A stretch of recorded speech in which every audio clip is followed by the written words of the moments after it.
Dances with Wolves. A plot synopsis. In 1863, First Lieutenant John J. Dunbar is wounded in battle at Zonk David's Field in Tennessee.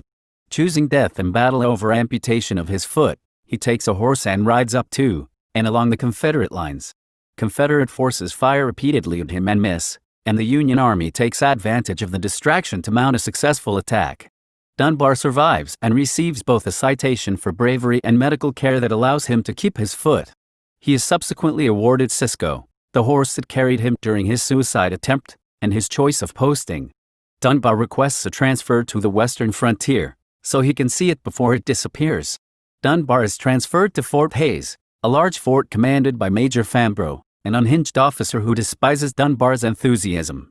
He agrees to post Dunbar to the furthest outpost under his jurisdiction, Fort Sedgwick, and kills himself shortly afterwards.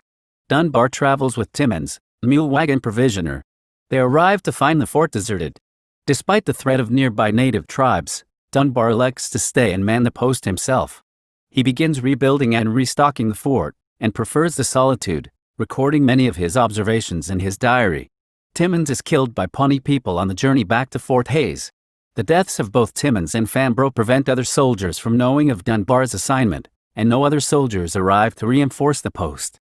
Dunbar initially encounters his Sioux neighbors when attempts are made to steal his horse and intimidate him. Deciding that being a target is a poor prospect, he decides to seek out the Sioux camp and attempt dialogue.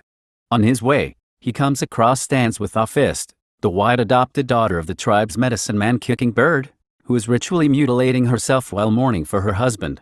Dunbar brings her back to the Sioux to recover. Though the tribe is initially hostile, soon some of the members begin to respect him.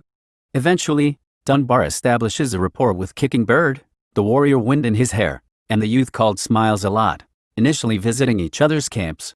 The language barrier frustrates them, and Stands with a Fist acts as an interpreter, although with difficulty. She only remembers a little English from her early childhood before the rest of her family was killed during a Pawnee raid. Dunbar discovers that the stories he had heard about the tribe were untrue, and he develops a growing respect and appreciation for their lifestyle and culture. Learning their language, he is accepted as an honored guest by the Sioux after he tells them of a migrating herd of buffalo and participates in the hunt.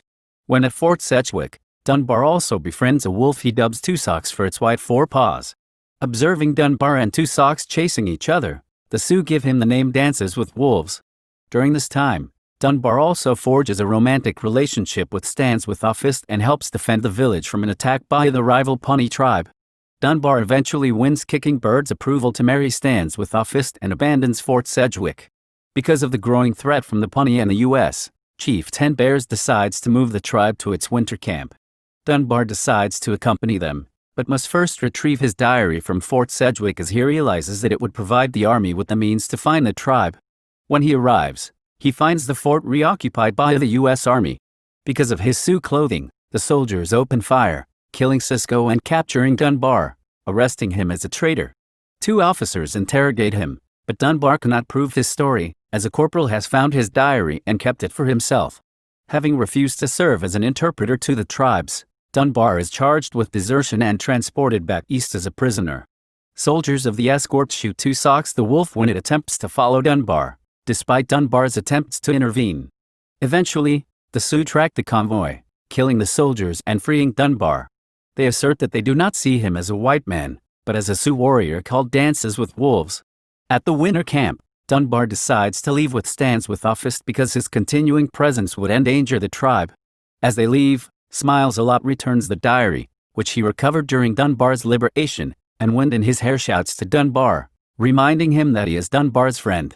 A contrast to their original meeting where he shouted at Dunbar in hostility.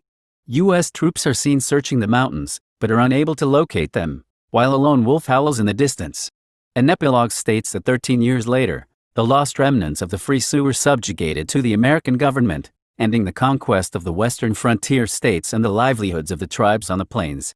The end.